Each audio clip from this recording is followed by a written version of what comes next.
this marvelous Monday. And it's a treat to be in your presence today because it's the first day after like Eid, really, that I'm joining you back after Ramadan on the show. And on this special show, I'm going to be talking to a wonderful, wonderful guest who's going to be inspiring you with his journey and his commitment to the work that he does. Before I do that, I just want to say it is the show is live. We are going out to the wonderful people of Luton surrounding areas, and we are also going out to our listeners on Salam Radio in Sheffield and Salam Radio, and also we're going out to Link FM as well. So it's a real treat to be in your company, as I've said already. And I hope you had a wonderful Eid and you had a blessed month of Ramadan. Today's program is special because I'm delighted to be joined by an incredible guest. His name is Akke Rahman. He's a mountaineer and 2-time summiter of Mount Everest.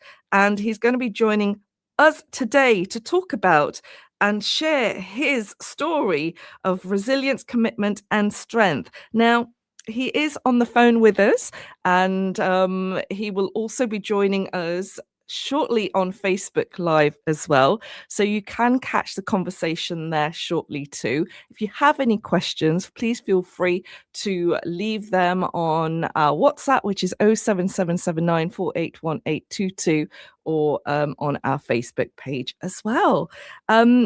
It's, as I've said, it's an absolute pleasure to have Akke Rahman joining me this morning. Assalamu alaikum, Akke. I don't think he can hear us. We have a bit of a technical glitch, just that to happen with me joining the show this morning. We will get that all sorted very shortly. I want to find out. You should be able to hear me. Oh, wonderful. I can hear you now. You know, this must be quite the thing for you, trying to resolve technical glitches or making sure that all your equipment is ready and prepared for the mountaineering that you do. So this is part of the parcel, right? Oh, we've lost you again. Can you hear me? Can you not hear me?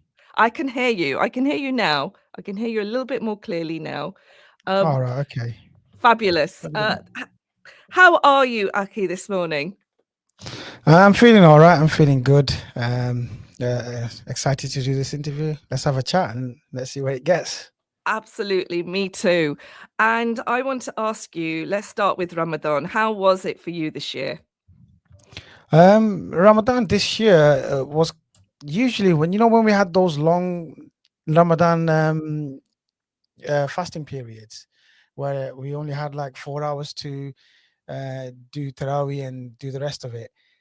Those were better actually, because this time around I found myself staying up quite late, I'll stay up and then I'll do Fajr and then sleep, and then the day will start quite late and then it'll end quite early as well, because iftar is just around the corner. So it was a weird one to adjust to this year, to be honest.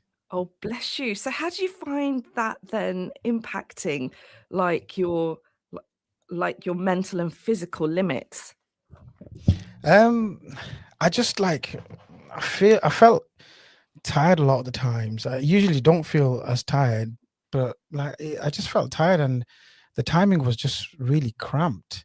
As we break fast and you go to Tarawih and then you come home and you've got like 8 hours, or sometimes like say 5 hours. So what do? Do you sleep for 5 hours and risk not waking up, or do you just stay awake, have suhoor and then go to sleep? So it was quite tricky, and yeah, kind of exhausting, but it is what it is and it's got to be done. Absolutely. And I'm sure there's a lot of people that can relate to you to an extent, but not to the level of training that you have to instill. Can I ask, did you actually do any climbing throughout Ramadan? I didn't do any climbing throughout Ramadan, but I did do some running, and I picked up an injury for pushing myself too hard, and I couldn't recover from it. So I just, in the end, last 2 weeks, I just let it go. And do you know something? I think that's the most sensible thing to do because our body is an emana from the Almighty, and we need to kind of take stock of that. And when we need to rest, we need to rest. So maybe this was your resting point because you have been extremely busy across the year or so. Could I ask you then, what was the biggest thing you're taking away from this Ramadan?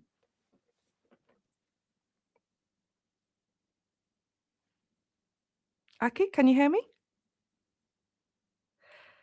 Folks, if you've joined me on the show this morning, you are listening to the Urban Cube. The time is 6 minutes past 10, and my guest this morning is Akke Rahman, and he is a mountaineer, and an extraordinary mountaineer, may I add, who is going to be talking to us about some of the tremendous journeys he's had so far. For those of you that might recall, Aki, the conversation I had with him, I think it was around this time last year. He was doing a real extraordinary challenge, and I'm going to find out how far he was able to attempt that challenge, and also the ones that he's potentially going to be doing very, very shortly. Now, I also want to add that, you know what, he's done Mount Everest not once, but twice. He's actually broken a record in itself as being the first Muslim to be able to attempt this. And he didn't do it once, he did it twice. Aki, are you still with us? Can you still hear me? No, I Hopefully, I'll think, get this yes, video up and running soon. fabulous. So Um, now I can hear you. Can you hear me? I can hear you. Yeah. Brilliant, brilliant. So, um, Aki, I wanted to ask you, I was just mentioning to our listeners that you and I, we spoke live in the studio. You were in the studio with me. You were doing a fundraising challenge, a very extraordinary one, where you were going to try and attempt to get to a number of mountains across the world. How was that experience, and how far did you get with that challenge?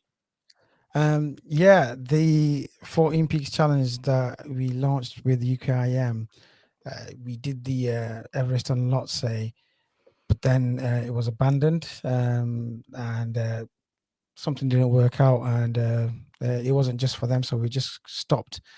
And Everest and Lhotse was the only mountains that I did with UKIM.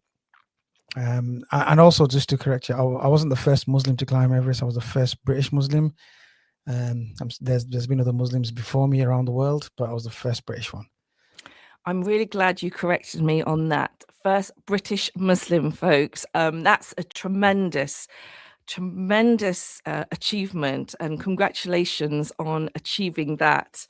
And we could even break that down even more, could we not? First British Muslim Bangladeshi.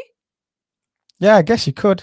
Um, the Bangladesh is a very small community, well, compared to the other minorities. But yes, I'm of Bangladeshi descent. So I was actually born in Bangladesh and I came to the UK when I was one. So yeah, first British Muslim and first British Bangladeshi to do it.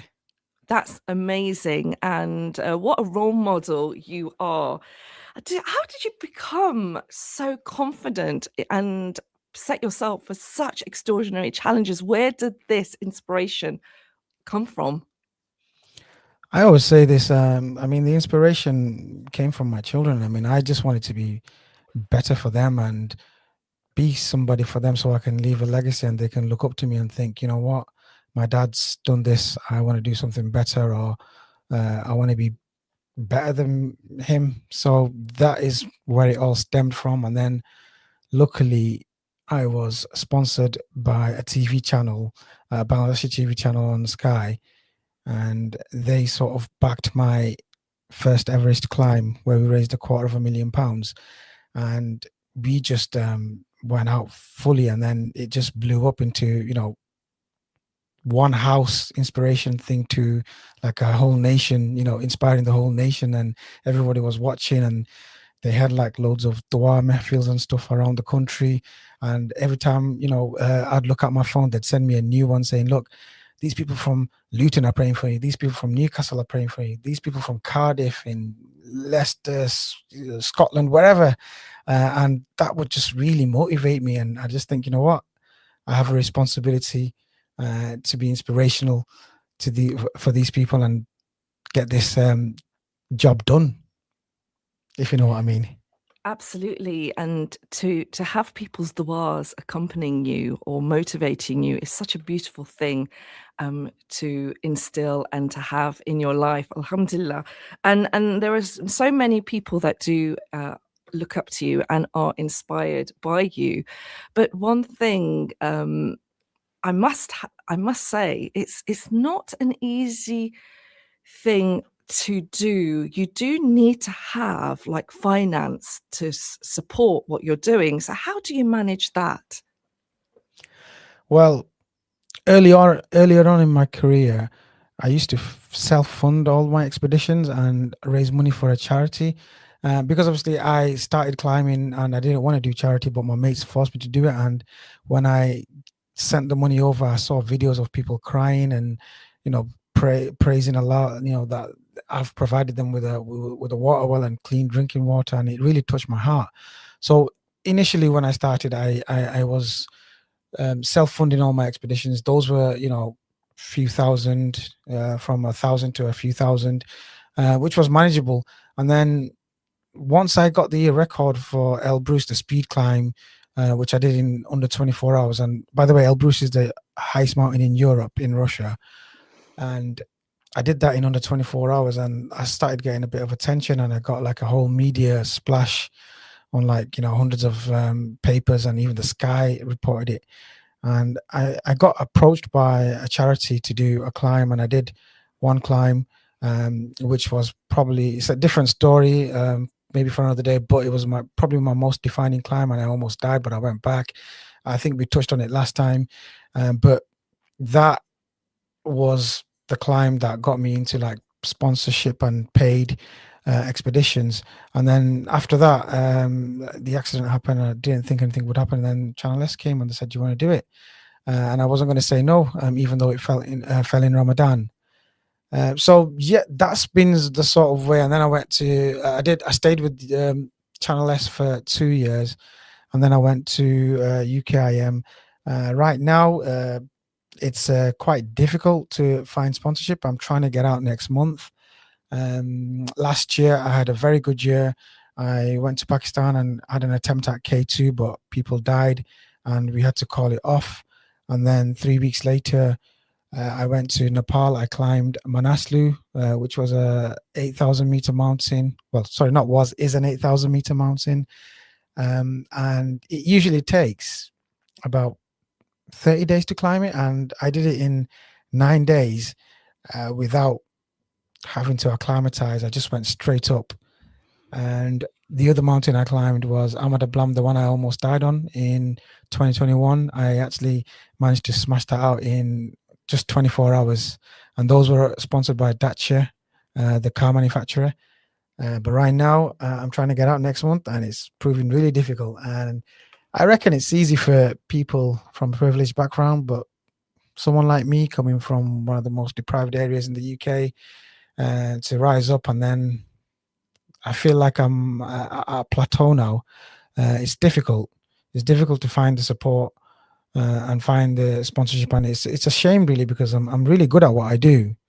But I don't know. I don't know what it is. Maybe you might be able to shed some light on that, because Do you you're a know? hiker as well. Not to your level. You're a mountaineer, and I'm just taking little steps in what I'm doing. But it really does surprise me, because you are in a league of your own. Mashallah, Alhamdulillah.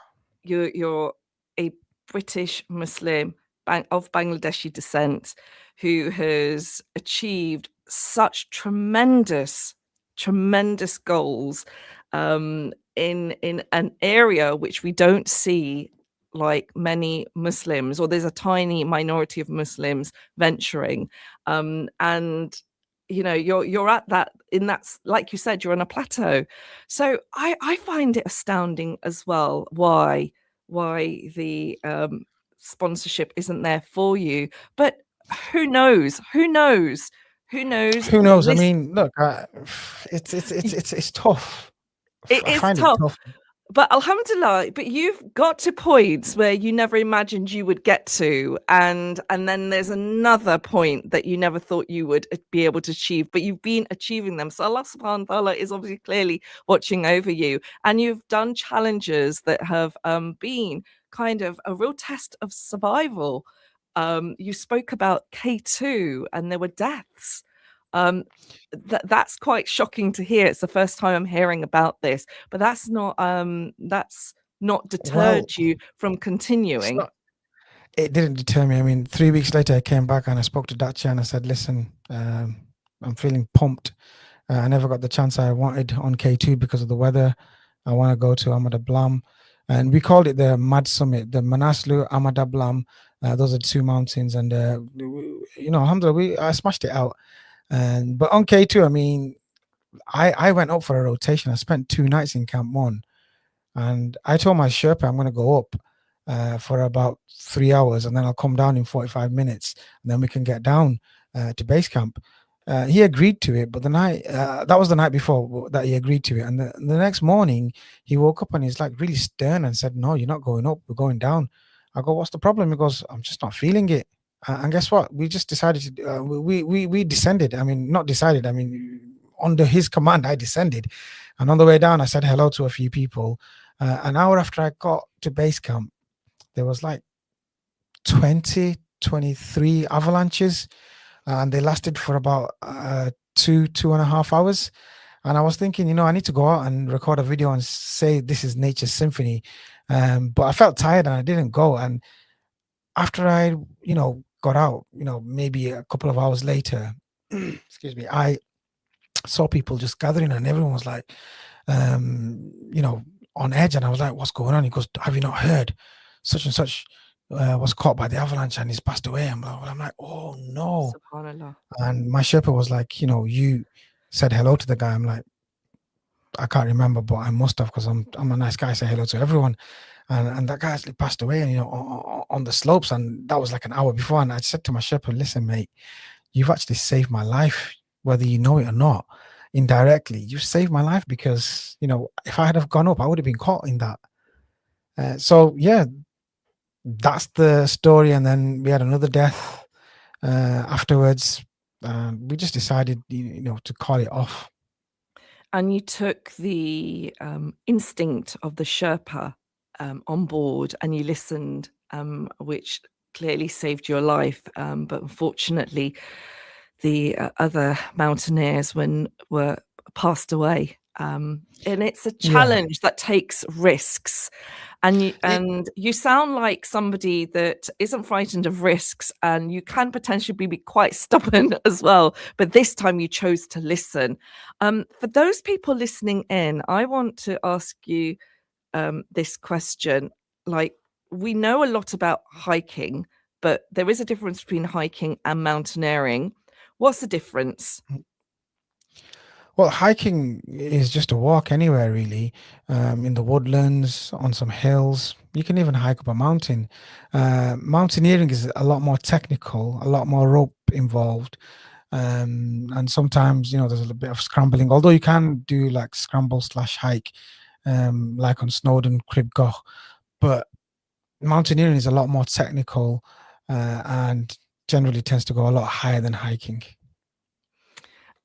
And when did you realize that you wanted to do more than just walking and hiking? When was that moment in your like mountaineering career? Where did it actually begin?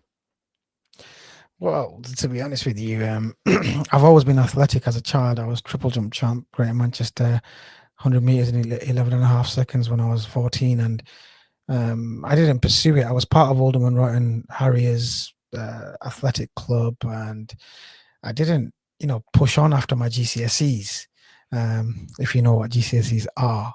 You have to be quite old to know what GCSEs are. But anyway, I didn't continue. I went through life, and then mid 30s, I just thought, you know what? And I was in a business. We were doing well, but I just thought, is this it? I mean, there must be more to life.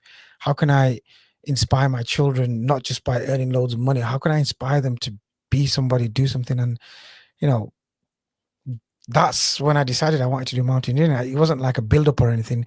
At that moment, I just thought I can't be a footballer. I was quite good at football. Well, not that good, but I was quite fast, so I could just kick the ball and run to it before anyone else. I thought that's out of the questions. Triple jump, athletic, too old for that. My mate's been nagging me to go mountaineering to Snowdon for the last 4 years. I'm gonna give this a shot. If I don't, if I go there and I don't hate it, maybe I'll climb something higher. And that's where it all began, really. And since then, you've broken records, you've attempted some of the highest peaks in the world, and you're still continuing to do so. But you did something really interesting, which was a credit to you. You were recently headlined a panel with Ben Fogle. How was that experience? You saw that. That was literally this weekend. The experience was quite good. I mean, I went to open the National Outdoor Expo in Birmingham, and they asked me to do the ribbon, the opening ceremony where they cut the ribbon. I thought it'd be like full of loads of other people, but I think it was just me, Ben Fogle, and Danny and Lucy, the presenters that were there, and a little kid as well. So that was quite, it's quite overwhelming. I mean, Ben Fogle is an explorer, and he's quite big. He's a big deal, and he has his Absolutely. shows. He has his shows. I didn't. I'm going to be honest with you. I didn't recognize him straight away. I only recognized him after the ribbon cutting. Uh, so I mean, the pictures and the real life person are completely different. A lot of people don't recognize me when they see me because they see me with all my pads and gears and glasses and stuff on. If I'm on the summit, you won't even see my face. I've got a mask on. So yeah, it was a bit embarrassing, but yeah, I saw him in the green room, but I didn't click on. But But then I did click on afterwards. But the fact that you are cutting the ribbon at a very well-known venue with a very established, he's an institution in himself, Ben Fogle is, who's known for his adventure and exploration. When you say that people don't know you, I mean, that was a defining moment to say people do know you, because it wouldn't have been there if nobody knew of your experiences that you've had.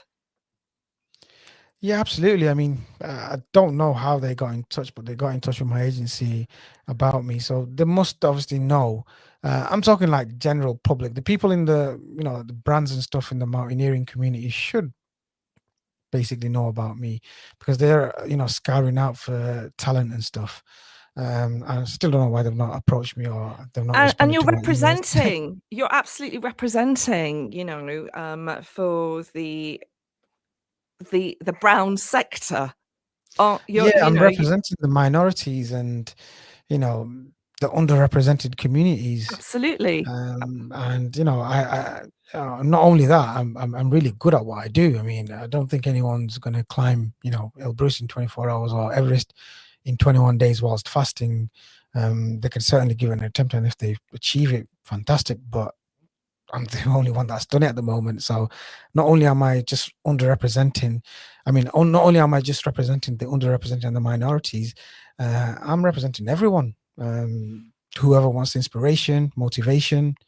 It's you know, it's just not limited by skin or anything, if you know what I mean. Absolutely. We're going to be heading to a break shortly. If there's anybody that would like to get in touch with us, please feel free to do so on 0777 948 182 to ask any questions regarding mountaineering, the challenges that Akke has achieved, and the new challenges he's potentially going to be doing, and equipment. Any questions that you have, then feel free to do so. I'm more than happy to read those out. It is a pleasure to have Akke joining us all the way up to 11 o'clock. We're going to be heading to a break. After the break, Akke will still be with us.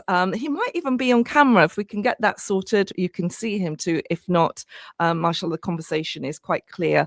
And we'll also be finding out about his Eid celebrations, what he got up to, and some of his favorite dishes as well. Any questions, feel free to throw them over to us, and inshallah, join me straight after the break when I'll be joined, still be joined by my wonderful guest, Akke Rahman. So catch me after this. Assalamu alaikum. This program will continue after the break. Continue listening to Inspire FM. Inspire FM. Inspire 105.1 FM. Try and fix this. Remember to make time for Allah every day. You are listening to Inspire FM. Looking for your future partner? The Rashid Networking event is back. A fantastic opportunity to meet potential matches in a comfortable, respectful environment. Join us on Saturday, the 18th of April at Crescent Hall in Luton, starting at 11:30 a.m. Simply register online, arrive with your mother, and meet up to 50 potential matches through friendly 5-minute introductions, plus a delicious 3-course meal while you connect. And if there's a mutual interest, contact details will be shared afterwards. Register today at rishda-networking.co.uk. Spaces are limited, so don't miss out. That's rishda-networking.co.uk. Your future could be one introduction away. Assalamu alaikum wa rahmatullahi wa barakatuh. My name is Basma. I am 7 years old. I am now going to say Surah Al-Nas. أعوذ بالله من الشيطان الرجيم بسم الله الرحمن الرحيم قل أعوذ برب الناس ملك الناس إله الناس من شر الوسواس الخناس الذي يوسوس في صدور الناس من الجنة والناس. Need a ride? Village Taxis have you covered. Going to the airport, station, work, hospital or school? Call Village Taxis on Luton 24 24 24 for a quick, reliable service. New drivers wanted. Get registered today and join the Village Taxis team. Serving Luton, Central Beds, TfL, Wolverhampton, Hertfordshire and beyond. Taxi rental also available. Download our easy-to-use Village Taxis app or call 01582 24 24 24 to book your ride today. Village Taxis, your local taxi company. The Prophet Muhammad sallallahu alaihi wasallam said, the most blessed nikah, marriage ceremony, is the one with the least expense spent on it.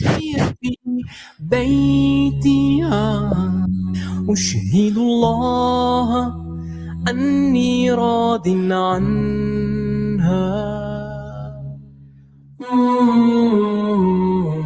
وعيد الله. Are you looking for a prompt let and comprehensive property management by property professionals? If so, relax and let a safe registered agent take care of all your property matters. Marigold Residentials believe in 100% customer satisfaction and aim to provide quality service at very competitive prices. Why not also let us take care of your property sale? We're now a proud member of the National Association of Estate Agents. We also advertise in local papers free of charge. Visit us at 251 Dunstable Road or call us on 617 617. Terms and conditions apply. In the time it takes to hear this ad, there will be children in Gaza who will lose their parents. But there is hope. You can make the difference. Right now, MATW is providing emergency care for over 15,000 orphans in Gaza. But we need your help to reach more. Just £10 can provide nutritious meals, clean clothes and bedding, and medical care when needed. Don't turn away from Gaza's orphans. Text orphans to 70560 to donate £10 or visit matwproject.org.uk.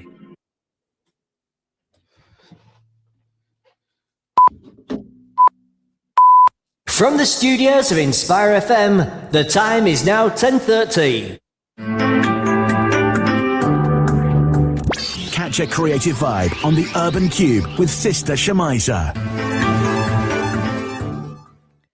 Good morning and assalamu alaikum. It is 10:30, 23rd of March, and you're listening to me on Inspire FM 105.1 FM. The show is the Urban Cube, where we get to have creative conversations with inspirational guests. It's a show that celebrates arts and lifestyle.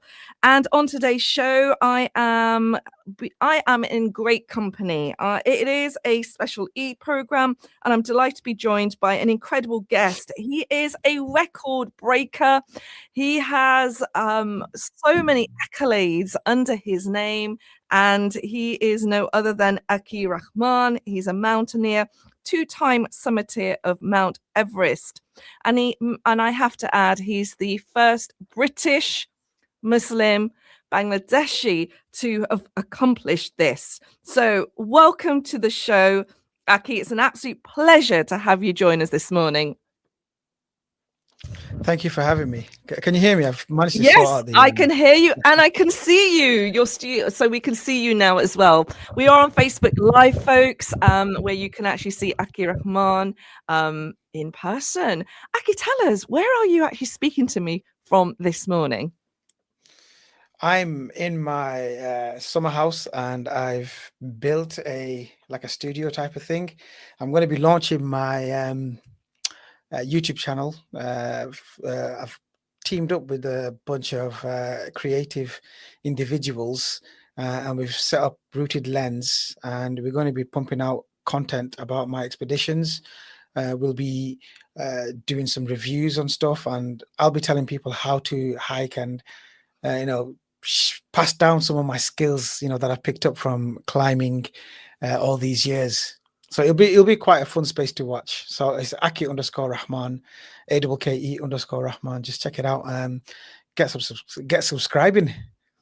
Absolutely, it sounds tremendous, and I'm delighted to have been the first person to hear that. I believe. Am I the first person? Are we the first show to hear this exclusive? The first person, the first show. It's only been between me and the guys, and this is the first time I'm mentioning it. So yeah, let's see a spike in my... I think I've got about 71 subscribers. I've never been a YouTube person, but these guys have convinced me that I need to pass on my skills. It's part of community giving, and we can generate a lot of flow on YouTube, and that could build my other accounts as well. So I think it's a worthwhile thing doing and giving it a go. Because at the end of the day, I'm just being myself and being creative and just trying to help people. You mentioned creativity quite a bit. Why is it important for people to be creative, do you think, in particular the Muslim community? I think it's really important because creativity is the way. The way to get messages out. I'm on social media with a decent following on Instagram and Facebook, and not so much on TikTok, but nothing on YouTube. So I think it's really important to be creative so that we can share our knowledge, and it's the best way to aim your message to youngsters, because they are on the creative side and they like to watch videos and stuff. So it's the best way, and as Asians, we're creative anyway. I like the way you said that. You say that with such self-assuredness that we're creative anyway. Of course we are. Of course we are. Yeah. That's why I have the Urban Cube show, right? To celebrate creativity, creativity in our community. I want to ask you then, you're creating this content and you've got your eye on the mountains, but I'm sure you've got your eye on what's happening around you on ground as well. Who would you say inspires you then from the Muslim community when it comes to athleticism, mountaineering, hiking? In terms of mountaineer, there isn't many mountaineers that actually inspire me in the Muslim community, because I don't know many, and any that I know are similar to me. The non-British ones I'm talking, like, they're probably similar to me. But in terms of like sports person, from the Muslim world. The person that really inspires me with his akhlaq and everything is Khabib.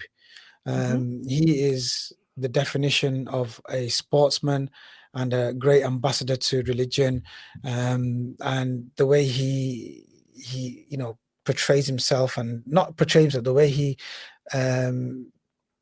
goes by his day to day, and he's just awesome. He's just an awesome guy. So in terms of sportsman, I think Khabib, yeah. You spoke about how he carries himself. What is it about the way he conducts himself that inspires you? Because there is a lot of faith involved in him. He's very faith centric. See, the thing is, I mean, he's a Muslim and he's proud of it. Not that I'm not, but the way he translates that to the world through his sports, it's really obvious, but it's subtle in a way, and you can tell that he's such an ambassador for the religion. Because he's at the pinnacle of the sport. Like, he's like the best of the best, the unbeaten fighter that you can, the UFC fighter that you can that you've come across, that you would ever come across probably. But like, it's just the way he carries himself, and there's something about him that's just, you can tell that he's at the pinnacle of his sport, but his iman is not affected at all whatsoever. He's not affected by the media attention. He's not big-headed. Just an all-around awesome guy. So I hope to meet him one day, by the way. You might be even interviewing him on your YouTube channel. Anything's possible, inshallah, with conviction. Absolutely. And I want to then ask you, how does faith play a part in your day-to-day life and in mountaineering as well, being a Muslim? I mean, in my day-to-day life, I don't I think it might be wrong for me to say this, but I'm going to say it anyway. I mean, I don't look like your typical religious guy, but I've done Hajj in 2016. I've been to Umrah maybe 3 or 4 times, and I do pray my 5 prayers every day without failure. Although, like a lot of people, I do like catch up on the Fajr one, but I don't miss any. Whether they're accepted or not is down to Allah, but I do them. In with regards to mountaineering, I'm gonna break it down and tell you something that I may or may not have told you before. My faith plays a really big role in my mountaineering. I help people when I'm climbing. I climb to inspire people. Most of the times I raise funds for people during my climbs, and I'm faithful, and as I believe that if I'm sincere in what I'm doing, and I'm sincere with my work, God will look after me and take care of me while I'm on the mountain. And to go even further, I've been in situations on mountains, right? This is like, you're gonna just think this is not, this guy's chatting, right? I've been on mountains where I've been in situations, I've been in a tight spot and there was no way out, and I just took a breath. I lifted my arm up and I said, oh God, please get me out of this, or get me to the summit and back. I need this, or I need to get out.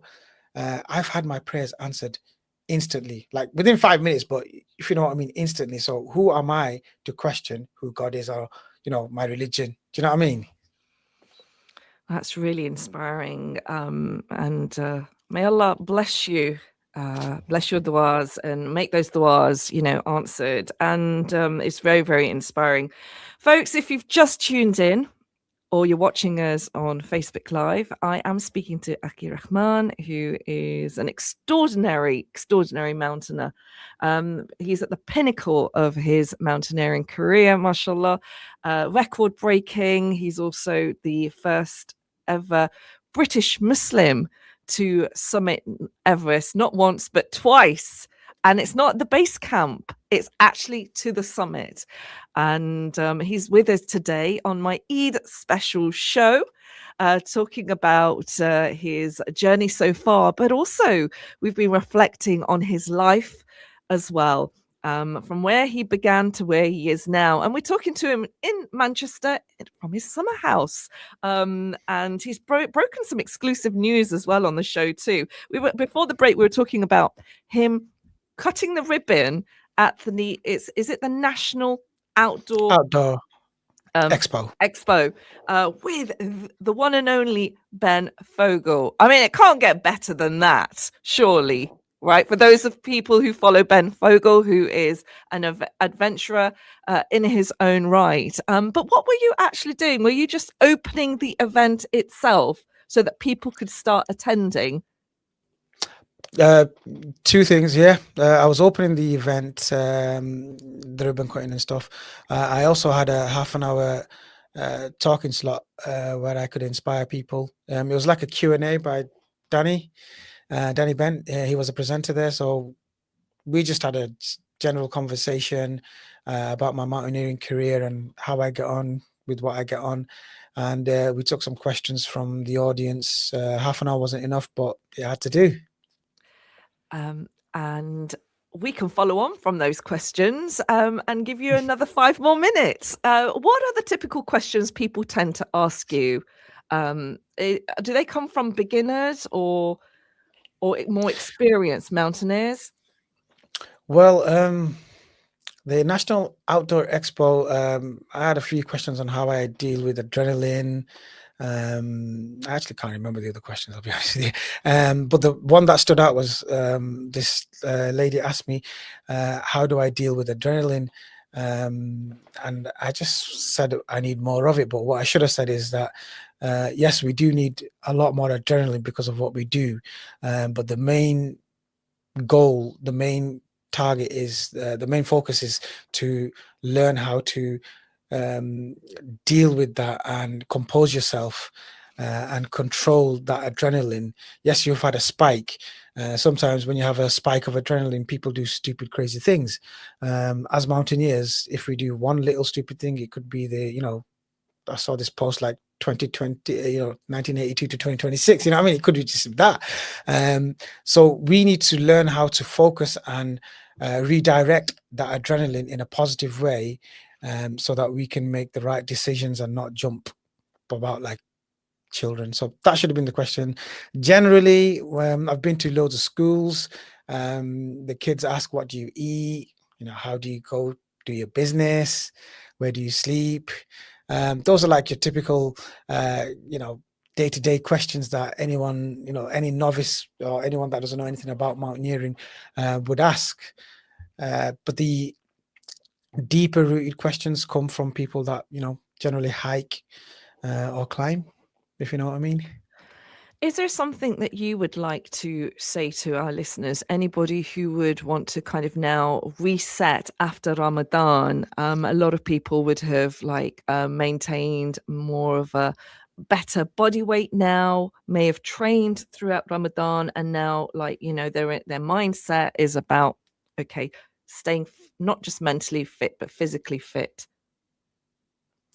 I would just say continue doing what you're doing, because at the end of the day, your progress. Like when I was training, I didn't have even now, I don't have a trainer. I don't have somebody to tell me you're doing this right, you're doing this wrong.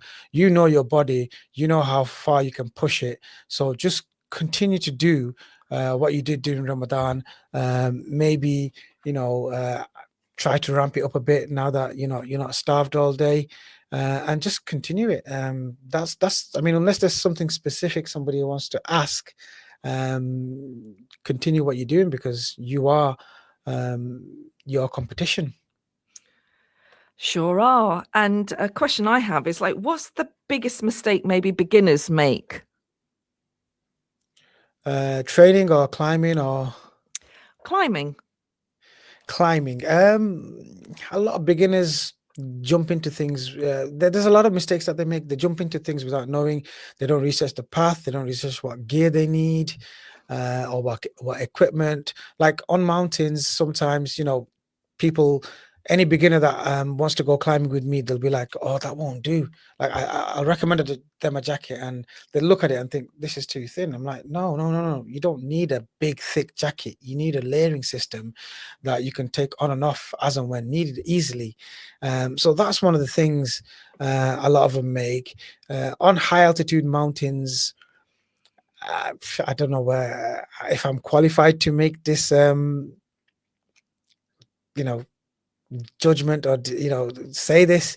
On high altitude mountains, a lot of novice climbers, they tend to put everything in to going up, and they don't know that the summit is only half the job, because you have to come down, and a lot of accidents that happen on big mountains tend to happen on the way down, because they're tired, exhausted, and they're just out of steam, and some of them give up, some of them just drop and never get up. Yeah, that's a mistake. I mean, I would probably class myself as a professional. Yeah, I am a professional mountaineer. Well, that's why I'm interviewing you today. You can't go back on that one. I know. How I'm just being modest. Yeah, you're. That's one thing you definitely are.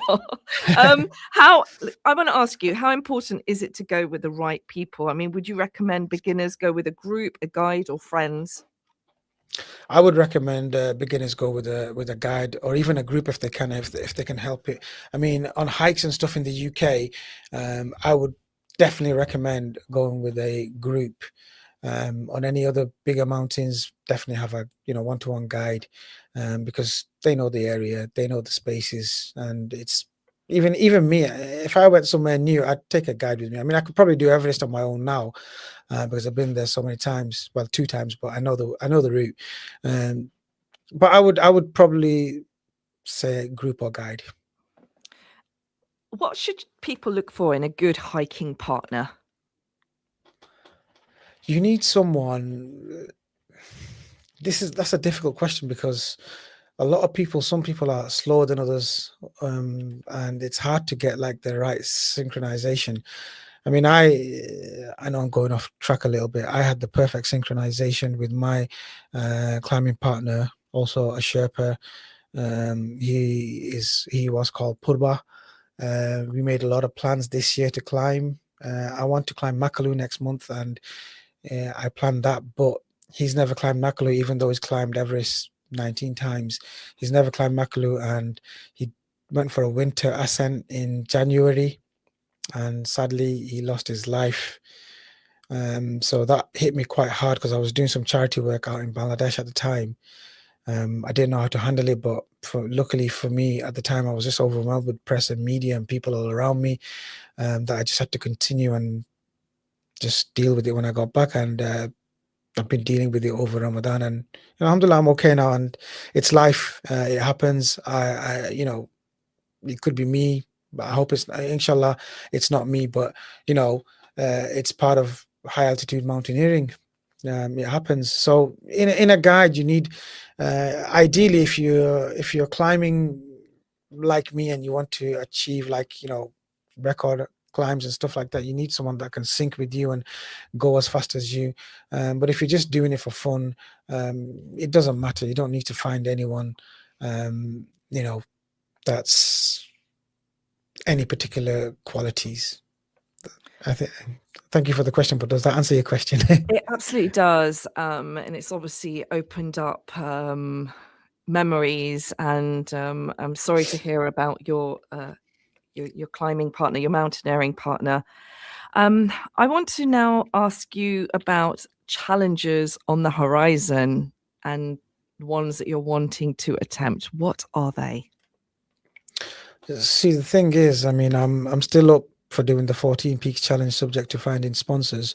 Imminently, I'd like to climb Makalu, the mountain that Purba passed away on, because I wanted to do that. That's the thing I planned with him for April, May, and that's the one I imminently want to climb. Also, I'll do it in his honor as well, right? At this present moment in time. Second of all, I'd like to go back to K2, give that another shot, because I mean, the chapter wasn't closed. it needs to be, even if we need to reopen that chapter, I need to reopen that chapter and continue and go, inshallah, get a summit, and that'll be the defining chapter for that mountain. There are other mountains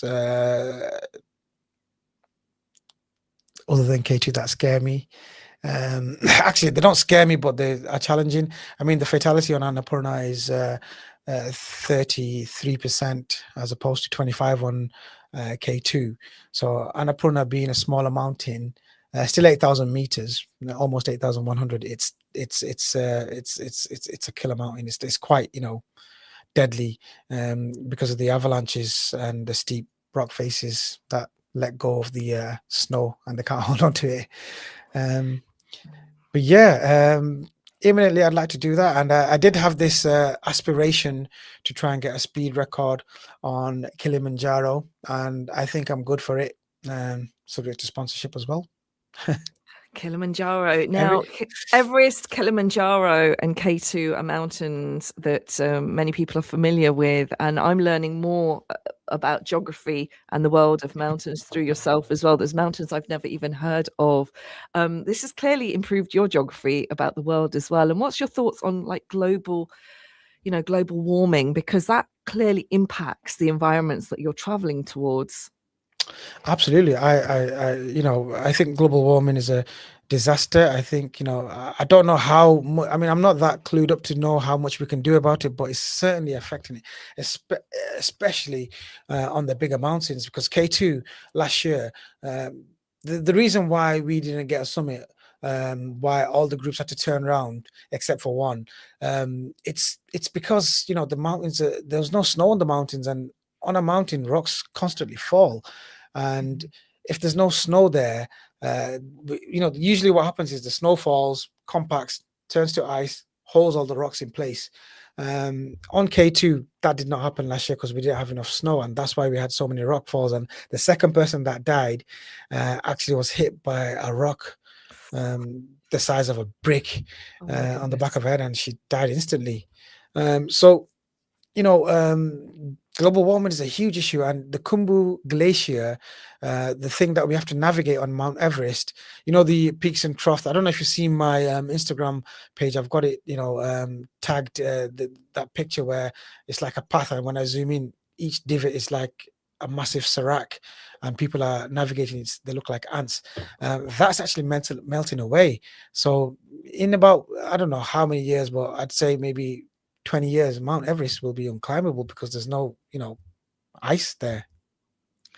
It's really scary just thinking about it, but it is the reality of our times at present, and the fact that you're able to see them in their majestic form without and actually standing as they should be. I mean, that could be lost in a decade's time, and that's actually really worrying. You said that you don't know much about let me go back on that you don't know what to do about global warming, but I'm not 100% clued up on it. But what responsibility should we take, especially as Muslims?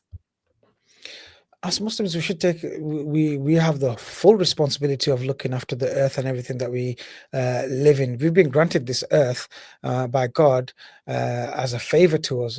I don't know if that's the right word, favor, but it's not ours, it's His, and we need to take care of it, and we need to stop all the pollution and all this. I think one of the major contributors to global warming is the CO2 emissions that we produce as human beings around the world. So we need to try and not eliminate that, we need to try our best to reduce that as much as possible, so that we can have a better planet and a better world. We need to stop polluting the seas as well, because I know this is going off global warming, but we're killing God's creatures. So and the seas will be on the rise as we go deeper into this global warming issue, with the ice and everything melting. Very, very important points, and it is good to address the impact that the sea is having as well, because you're absolutely right that the sea levels rising, decreasing has a massive big impact on the world itself. Now we're heading to the end of the show. Goodness me, I could carry on talking to you. I'm learning so much from you. Is there anything you'd like to say to our listeners today about just inspiring them to kind of get out and be healthy and exercise and move? Yeah, I mean, I always say I'm going to say the same thing. Going out into the great outdoors, it's it's not only is it physically, not only is it physical activity, it's also mentally very stimulating, and I think it's a good idea to get out as much as possible. And if you believe you can do it, you should go for it. Like I said, believing is achieving, and if you believe in something, you'll do whatever it takes to achieve it. So keep on striving forward in whatever climb you have in life, whether it be a mountain or a hill or some office work, or redecorating your house, whatever it is, you just got to focus and continue to strive forward, and you'll achieve it. Inshallah. Great words of wisdom from you, Akke. It's been an absolute pleasure having you joining us. Thank you so much for your time. Wishing you the very best in your next challenges, and I'm sure our listeners will be following all your social media handles. It is the end of the show now. Thank you for having me, and yeah, everyone should follow my new YouTube page. It's not new, but I'm going to be putting a lot more stuff on there.